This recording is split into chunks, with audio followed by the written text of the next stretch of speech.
What is going on, guys? Jason Burke here, Styles Clash for life, coming at you today on YouTube, and today I am wrestling with myself.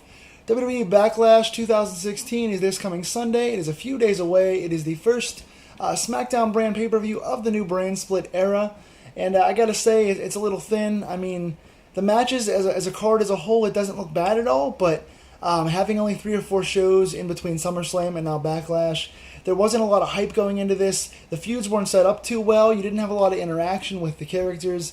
So while the card on paper looks pretty solid, match quality-wise, the hype going into this is really thin, and there aren't a lot of matches to care about. For being a 3-hour show, as we can assume it's going to be 3 hours, there's only 6 announced matches. So they're either going to have to throw a lot of filler stuff in there, throw some skits in there, put a couple jobber matches on there, or they're going to have to stretch these matches out pretty far and let them go about 2:45. So we'll see what they choose to do here. But I want to get into quick predictions for this Sunday's Backlash. Match by match, give you guys a rundown and what I think of who's going to win and how it's going to play out. And let me know what you guys think. So first off, we have the qualifier for the tag team title match, the Usos against the Hype Bros. The Usos took out American Alpha after the tournament loss on Tuesday.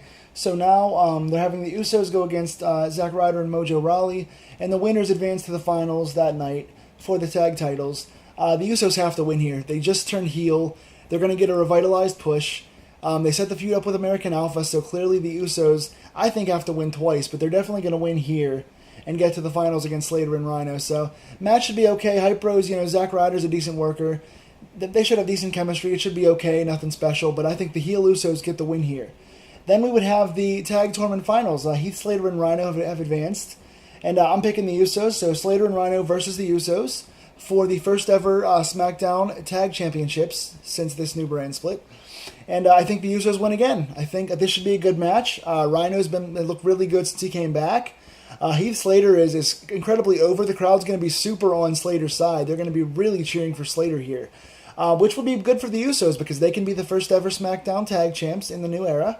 And they can spoil Slater's dream of getting a contract here, so they can get more heel heat. If the Usos win, then you have the revitalized program with American Alpha, and they can have a nice new heel push. And Slater can continue the angle of trying to find ways to get a job and get hired and still be more over. So should be a decent match, and I think the Usos ought to win this match and be the heel champs to face American Alpha down the road. Then we have the 6-way ladies ladies championship match. It is for the first SmackDown Women's Championship since the brand split. We have Becky Lynch, Natalya, Nikki Bella, Carmella, Alexa Bliss, and Naomi in a 6-way elimination ladies match. This one's kind of hard to call. It can go a bevy of ways, but I'm going to pick, I think it's going to go the way of Becky Lynch. She was the first SmackDown ladies draft pick. And I think she's the brand carrier, even with Nikki Bella back. There are several feuds they can use here, but I think Becky wins the belt in this one. Could be a really solid match, or it could be kind of a chaos, kind of a cluster match. So I'm really not sure what to expect here. Hopefully the ladies look good. There's plenty of good workers in the match, so I want to see how it plays out. I think Becky gets the win, but you really could go a number of ways here. Carmella, Nikki Bella, Natalya, really anybody could win, but I'm going to pick Becky. Then we have for the IC title, Miz versus Dolph Ziggler. I'm really not into this. It's good they gave Ziggler a singles match on pay-per-view here. This is good. But Ziggler lost the big match last month, and Miz's angle with Daniel Bryan was kind of ruined by just putting him in another feud. So this feud really isn't too hyped. It isn't too special, but the match should be good. They're both from Cleveland. They know each other. They fought before and had some okay matches, so shouldn't be a bad match. Should be all right. It's a good spot for Ziggler, but I think Miz wins here. Ziggler doesn't really, he doesn't really win matches, especially on pay-per-view anymore. And Miz has been kind of hot with the IC belt. He's been kind of on a roll lately as far as his character goes. So I think this would make sense. I don't think putting the belt on Ziggler would be any good for anybody. So I think Miz wins this, and I'm really not sure where Ziggler goes after this. Hopefully he turns heel. I think a heel turn would be, just like the Usos, a heel turn for Ziggler would be what he needs. Now, he could be the number 3 heel in the brand behind Styles and Wyatt. I think Ziggler could be a good number 3 heel and be at the top of the card, but we'll see what happens. I think Miz wins this one. Then we have the 2 big matches on the show, so to speak. Bray Wyatt versus Randy Orton. Once again, this could be an excellent match and could have been an excellent feud, but it's sort of the same formula with Wyatt over and over again.